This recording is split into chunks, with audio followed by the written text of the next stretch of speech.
more than just bricks and mortar. Disasters can strike with sudden and immense force. A powerful hurricane can lash a coastline. An earthquake can shake a city to its core. A wildfire can sweep through a landscape in moments. These events break the systems we rely on every single day. They can damage roads, sever power lines, and contaminate water supplies. This disruption causes great hardship for families and entire communities. Disaster-resilient infrastructure is our answer to this challenge. It is a promise we make to ourselves and to future generations. The core idea is to build systems that can withstand shocks and stresses, keeping people safe and helping towns recover with speed and dignity. What exactly do we mean by disaster-resilient infrastructure? Think of it as the strong backbone of a community. Roads, bridges, power grids, water pipes, and buildings designed with purpose. The ultimate goal is simple: keep essential services running during crisis, or restore them quickly afterward. Understanding the ground beneath our feet, designing for hazards. Effective design always begins with a deep understanding of the risks. A city cannot protect itself from threats it does not fully comprehend. Therefore, the first step is to study the specific hazards a region faces. This means creating detailed maps and models. These maps show us exactly where the dangers lie. Floodplains that swell when rivers rise. Fault lines that can rupture in an earthquake. Wildland areas where fires are most likely to start and spread. With this knowledge, engineers, architects, and planners can make informed, intelligent choices. They can design infrastructure tailored to withstand the most powerful local forces. Near storm surges, elevate the roadbed. Design larger culverts and drainage to move water fast. In seismic regions, base isolation lets the ground move while the building stays relatively still. These are real-world solutions that save lives and prevent catastrophic failures. Clear, simple building codes are among our most powerful tools. Codes set safety standards, and they must be enforced. Strengthen older buildings, braces, anchors, flexible pipes. The arteries of a city, roads and bridges carry us to work, to school, to home. They deliver food, medicine, and essential supplies. They are the pathways for first responders to reach people in need. When links are cut, a community can become isolated and paralyzed. Help cannot get in, and people cannot get out. Protecting roads and bridges is a top priority. Use permeable pavement to reduce surface flooding. Lift low-lying roads above expected flood levels. Maintain robust drainage with wide channels and clear culverts. Work with nature. Roots stabilize soil and reduce erosion. In slide-prone terrain, retaining walls and reinforced slopes keep roads safe. Regular inspections fix small issues before storms make them big. In quakes, modern bridges must move and sway, not resist rigidly. Flexible bearings, strong cables, deep reinforced foundations. Protect piers from scour, fast water eroding foundations. Encasement and rock armor prevent dangerous washouts. Use local, well-tested materials for speed and fit. And build network redundancy so multiple routes reach critical locations. Life's essential flow, securing water and sanitation. Nothing is more essential to life and health than clean water. After a disaster, safe water is critical for drinking, cooking, and hygiene. Sanitation systems must safely manage waste. When lines are damaged, a public health emergency follows. Contaminated water can spread cholera and dysentery with terrifying speed. A natural disaster can become a prolonged health crisis. Building resilience into water and sanitation is fundamental to public health. Move away from single points of failure toward distributed water sources. Wells, protected springs, and large-scale rainwater harvesting provide redundancy. If one source fails, others keep working. Local filtration makes secondary sources safe to drink. Older, brittle pipes fail in quakes and floods. Use flexible materials like ductile iron and HDPE. cushion pipes in protected trenches. Site critical facilities away from floodplains and surge zones. Train local technicians for maintenance and quick post-disaster repairs. Low-tech gravity systems and composting toilets keep services running without power. In the modern world, electricity is the invisible force that powers nearly everything.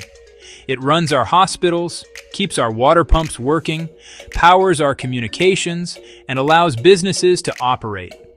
When the grid goes down, consequences are immediate and severe. Physically strengthen the grid. Replace wooden poles with steel or concrete. Trim trees from lines.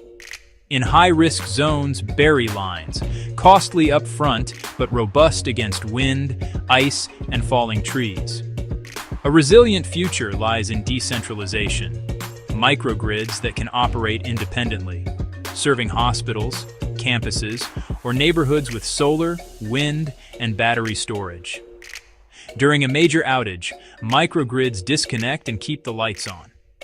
They sustain shelters, fire stations, and critical medical equipment, an island of stability. They let responders coordinate and give vulnerable people a safe place to go. As costs fall, microgrids scale from rural towns to dense urban districts.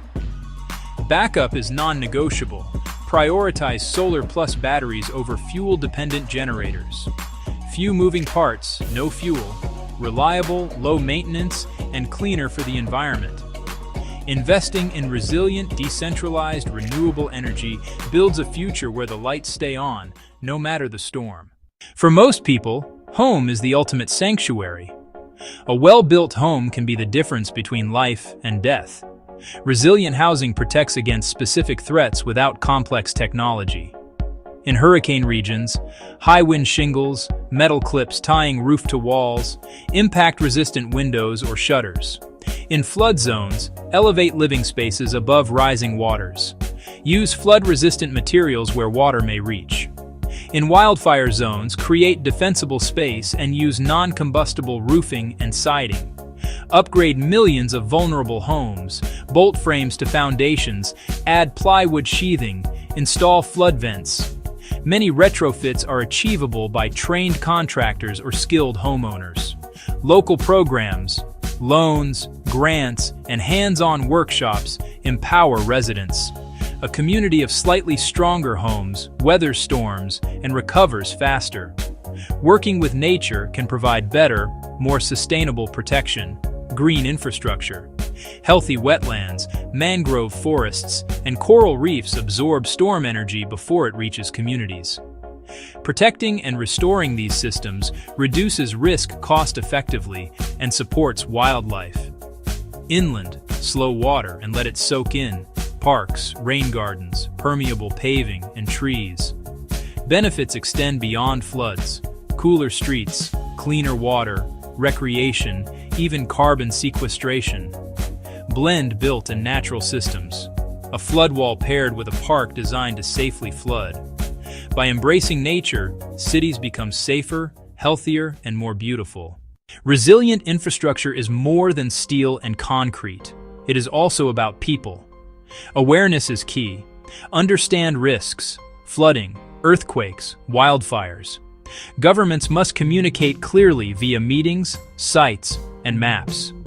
Every family and community needs a disaster plan, routes, meeting places, and backup communications.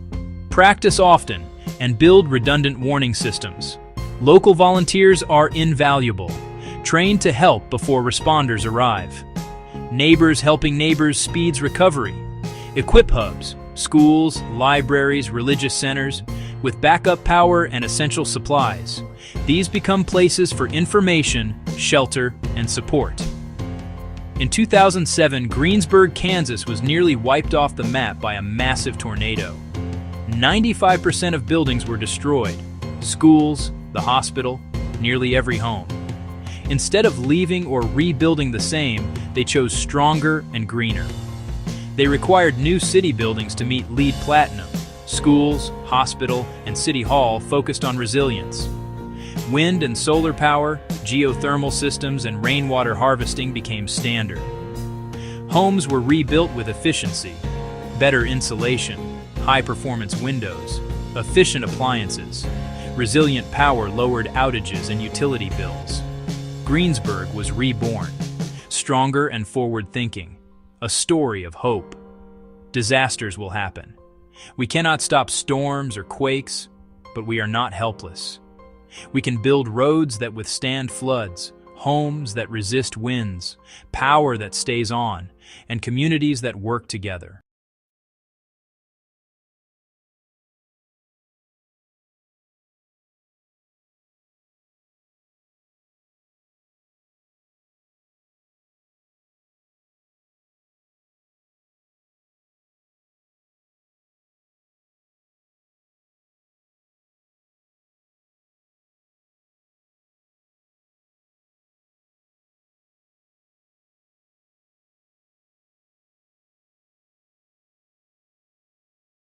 Marta woke at dawn, just as the first slice of golden light touched the edge of her small town. Her home is a simple, humble structure with just 2 rooms that hold the entirety of her family's world. She lives in a community on the outskirts of a bustling city, a place where many families like hers have built their lives. For years, they shared a single water tap at the end of the dusty street, and the children played in a small, patchy garden everyone tended together. For so long, this street felt quiet and forgotten, a place of silent struggle. The houses were old, their walls weary from time, and the roads turned to mud in the rain. People constantly worried about the next big storm, the risk of a fire, and the quiet fear of an uncertain future. Then, one day, something shifted. A new rule came into effect, a quiet but powerful change from local government. This plan wasn't just about buildings, it was about people. It helped families access small, manageable loans and secure land rights in writing for the first time. The town followed up with new drains to manage seasonal floods, and a colorful playground soon filled with laughter. Teachers began making regular visits, bringing books and opportunity right to their door. For Marta, a profound sense of calm arrived, a feeling she hadn't realized was missing. She could finally afford to fix the persistent leak, a worry in every rainy season. With secure land, she planted trees, their roots deepening like her family's place in the community. Her child could play safely on the street, watched over by neighbors with renewed pride. This tangible change shows how good policy meets people where they are, turning a place of worry into a place of hope. Our homes are the foundations of our lives, and the rules that govern them can build us up or hold us back. Change rarely happens overnight. It's a series of small, deliberate steps: a loan, a title, a drain pipe, a playground. When governments listen and clear paths, communities unlock their potential. So, what exactly is this thing we call policy? At its heart, a rule, a law, a plan that guides our collective actions. It's a decision by people in charge: local city hall, your state capital, the highest offices of the national government, even global organizations like the United Nations. Policy might sound distant, but its effects are personal and concrete. It shapes the air you breathe, the safety of the water you drink, and the stability and affordability of the roof over your head. A good policy can be a lifeline: safe, secure, accessible homes. Think of policy as the invisible architecture of our society. Designed with care and foresight, it creates opportunity. It can help a first home, dignity for seniors, and disaster protection, bridging the gap between what families earn and what a safe home costs.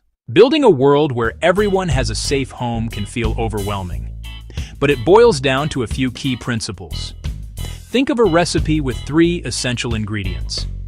To make housing fair, stable, sustainable, focus on 3 areas: making finance accessible, ensuring clear and just land rights, and providing green incentives for healthier living. Together, these pillars support the dream of a secure home. If one is weak, the structure wobbles.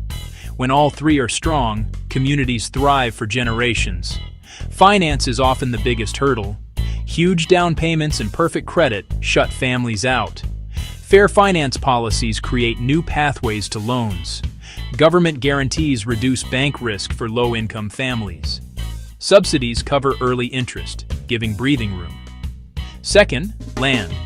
Without security underfoot, you can't build stability. Simpler, affordable titles transform anxiety into confidence. Finally, green incentives reward safe, efficient, climate-ready homes. They save money, improve health, and build resilience.